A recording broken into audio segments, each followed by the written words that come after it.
নমস্কার দর্শকবিন্দু, আপনারা জানেন যে 23শে জুলাই 2024 তারিখে ভারতবর্ষের বাজেট পেশ করা হয়েছে। এই বাজেটে কৃষিক্ষেত্রে নানান ঘোষণা করা হয়েছে। সেই রকম একটি ঘোষণা করা হয়েছে, আপনাদের যে জমি রয়েছে সেই জমির বর্তমান রেকর্ডগুলি হচ্ছে, সেই রেকর্ডে বেশ কিছু পরিবর্তন হবে, নতুন কিছু কিছু যুক্ত হতে চলেছে। আপনাদের যেমন পরিচয়পত্র হিসাবে আধার কার্ড রয়েছে, জমির পরিচয়পত্র হিসাবে জমির আধার কার্ড এই হিসাবে কার্ড করা হবে।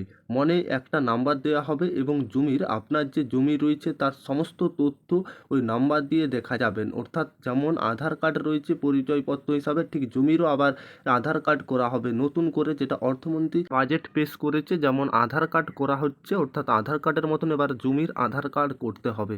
সেই রকমটাই একটা ভারতবর্ষের কৃষি বিভাগে একটি নতুন উদ্যোগ নেওয়া হচ্ছে, বাজেট ঘোষণা করেছে। সেই কি দেখুন, আমরা আজকে বিস্তারিত আলোচনা করব। শেষ পর্যন্ত দেখতে থাকবেন। চ্যানেলে নতুন এলে চ্যানেলটিকে সাবস্ক্রাইব করে অল নোটিফিকেশন অন করে রাখবেন।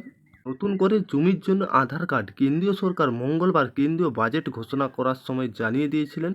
গ্রামীণ এলাকায় একটি নির্দিষ্ট পরিচিত নম্বর জমির জন্য করা হবে, অর্থাৎ ভূ আধার নম্বর। শহরাঞ্চলের সমস্ত জমি সংক্রান্ত ব্যাপারকে ডিজিটাল করার ব্যাপারে বলা হয়েছে। তার বক্তব্য কেন্দ্রীয় অর্থমন্ত্রী নির্মলা সীতারামন জানিয়েছে, কেন্দ্রীয় সরকার রাজ্যের সঙ্গে একযোগ কাজ করবে এই জমি সংক্রান্ত সংস্কারের ব্যাপারে।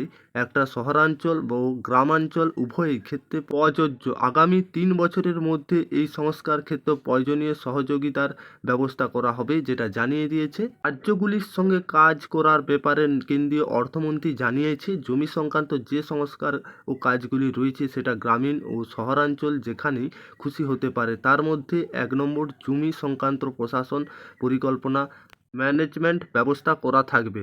2 নম্বর, শহরাঞ্চলে পরিকল্পনা বিষয়টি অন্তর্ভুক্ত করা থাকবে।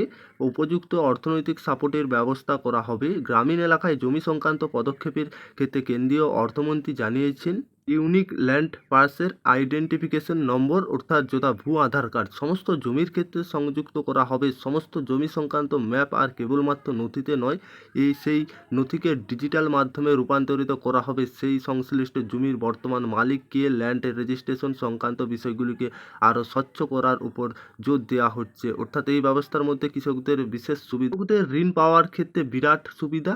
শহরাঞ্চল জমি সংক্রান্ত সমস্যা মেটানোর ক্ষেত্রে নির্মলা সীতারামন জানিয়েছে, শহরাঞ্চল ল্যান্ড রেকর্ডের ডিজিটাল মাধ্যমে রূপান্তরিত করা হবে। জিআইএস ম্যাপিংয়ের ব্যবস্থা করা হবে। আইনটি ভিত্তিক একটি ব্যবস্থা করা হবে। এক্ষেত্রে কার কতটা জমি কোথায় রয়েছে সেগুলিকে আপডেট করা, কর সংক্রান্ত বিষয়গুলিকে ঠিকঠাক কর ব্যাপারে বলা হয়েছে। সেই সঙ্গেই এই গোটা ব্যবস্থাগুলিকে পরিচালনা করার জন্য স্থানীয় প্রশাসনিক প্রয়োজন সংযোগী করা হবে। এক্ষেত্রে প্রয়োজনীয় আর্থিক সুবিধার ব্যবস্থা করা হবে। কেন্দ্রীয় অর্থমন্ত্রী জানিয়ে দিয়েছেন, কেন্দ্র সরকার একটি অর্থনৈতিক পলিসির উপর জোর দিচ্ছে, মূল সংস্কার উপর জোর দিচ্ছে কেন্দ্রীয় সরকার। সমস্ত সহযোগী বিষয়গুলির পাশে থাকবে সরকার। এক্ষেত্রে জমি, শ্রমিক, মূলধন, প্রযুক্তি সহ নানান বিষয়কে অন্তর্ভুক্ত করা হচ্ছে। সব মিলিয়ে অতিরিক্ত যে মহলের হবে এই নয়, ব্যবস্থার মাধ্যমে জমি সংক্রান্ত কারচুপি বন্ধ করা সম্ভব হবে না। এই ছিল যেটা আপডেট। বর্তমানে জমি আবারও ভূ আধার কার্ড তৈরি হবে নতুন করে।